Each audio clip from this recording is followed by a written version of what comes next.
From Cardinal Television Studio, I'm Kelsey Braun with your Fisher News Brief. The Facebook whistleblower who released tens of thousands of pages of internal documents called on Congress to take action against the social media giant. In testimony before a Senate subcommittee Tuesday, she indicated the company was aware of a number of problems. CNN's Brian Stelter has more. The only way we can move forward and heal Facebook is we first have to admit the truth. And the truth, according to Frances Haugen, is that the social media giant is hiding what it really knows about its impact on its users, including the spread of misinformation. Facebook likes to paint that these issues are really complicated. Facebook prioritized that content on the system, the reshares, over the impacts to misinformation, hate speech, or violence incitement. Haugen testifying to the Senate about what the company did and did not do to confront the spread of misinformation leading up to the 2020 election and beyond. On 60 Minutes, you said that Facebook implemented safeguards to reduce misinformation ahead of the 2020 election, but turned off those safeguards right after the election. And you know that the insurrection occurred January 6th. Do you think that Facebook turned off the safeguards because they were costing the company money, because it was reducing profits? Facebook changed those safety defaults in the run-up to the election because they knew they were dangerous. And because they wanted that growth back, they wanted the acceleration of the platform back after the election, they returned to their original defaults. And the fact that they had to break the glass on January 6th and turn them back on, I think that's deeply problematic. Another big focus of the hearing, how Facebook and its other social media apps, including Instagram, negatively impact kids. Kids who are bullied on Instagram, the bullying follows them home. It follows them into their bedrooms. The last thing they see before they go to bed at night is someone being cruel to them, or the first thing they see in the morning is someone being cruel to them. Senator Richard Blumenthal calling the revelations jaw-dropping and comparing Facebook to big tobacco. It is documented proof that Facebook knows its products can be addictive and toxic to children.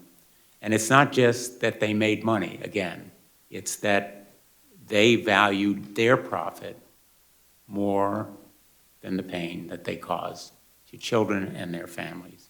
The word addiction coming up over and over again during the testimony. It's just like cigarettes. Teenagers don't have good self-regulation. They say explicitly, I feel bad when I use Instagram, and yet I can't stop. We need to protect the kids. In a tweet, Facebook responding, saying Haugen didn't actually work on these issues directly. She was a product manager tackling misinformation and had no direct reports and never attended a decision point meeting.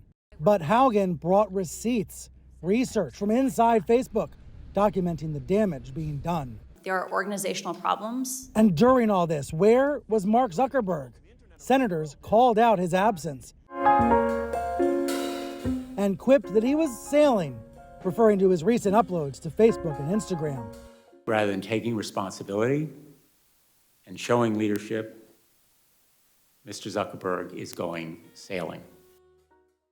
More than 65% of eligible Americans are fully vaccinated, but remember, that's only people 12 and up. Shots for kids under 12 are still in the works, but as Britt Conway reports, getting a vaccine ready for kids 5 to 11 is one of the FDA's top priorities as they prep for a busy month ahead.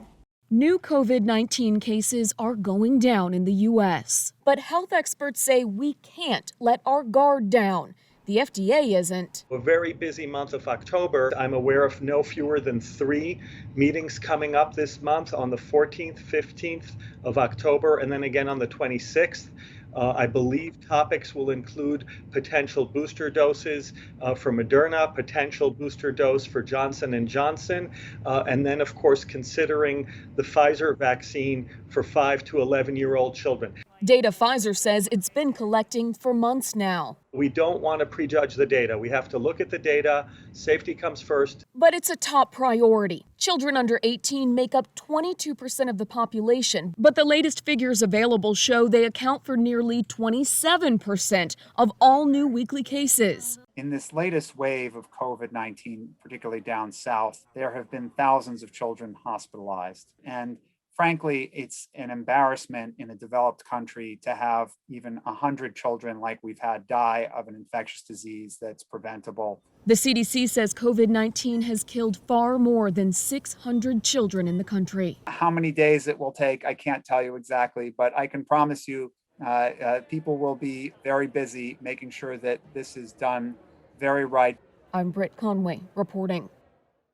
A grave ecological disaster is unfolding off the coast of Southern California as crews work to contain and clean up the slow-moving oil spill that is taking over the waters. John Lornick has the latest. This is a major ecological disaster. Surfers who got up close to the massive oil spill that's poisoning the waters in the shoreline of Southern California describe the smell as death. And I mean, it just smelled like death, oil, basically like you were walking through a refinery. Authorities now say they may have found a source for the leak in a pipeline off Huntington Beach. We've determined that approximately 4,000 feet of the 17.7-mile pipeline has been displaced. What they further located was a 13-inch split in that pipe, on the side of the pipe, that is a likely source of release of oil. There is no visible product that can be observed coming from that line. The pipeline has essentially been pulled like a bowstring, and so at its widest point is 105 feet away from where it was. So it is kind of in almost a semicircle. It is a 16-inch steel pipeline that's a half-inch thick and covered in an inch of concrete, and for it to be moved 105 feet is not common. Now lawmakers are calling for a ban in offshore drilling off the California coast. When we put the fossil fuel industry ahead of our planet, incidents like this happen. I'm John Lawrence reporting. Well, hello from the other side. Adele has confirmed she's about to release a new song. According to her announcement tweet, the song is called Easy on Me and will drop next Friday. The Grammy award-winning singer hasn't released new music since her 2015 album, 25. Some of her fans have shared pictures of Billboard saying 30, which is what she's previously revealed as the title of her new album. Adele has not revealed a release date for it. A teen gets an absence excuse from a Broadway legend, and a couple gets dressed up to recreate their wedding day 75 years after tying the knot. Coming up in today's Take a Look at This. Ms. Rossner, this is Lin-Manuel Miranda. I'm sorry he can't be in U.S. history class right now, but he's with me. When 16-year-old Luke Stevens got a chance to get a school absence excuse recorded by Hamilton superstar Lin-Manuel Miranda himself, he decided, I am not throwing away my shot. Miranda recorded the video message while attending an event in Atlanta, organized by Luke's mom, Tamara Stevens, a local political activist.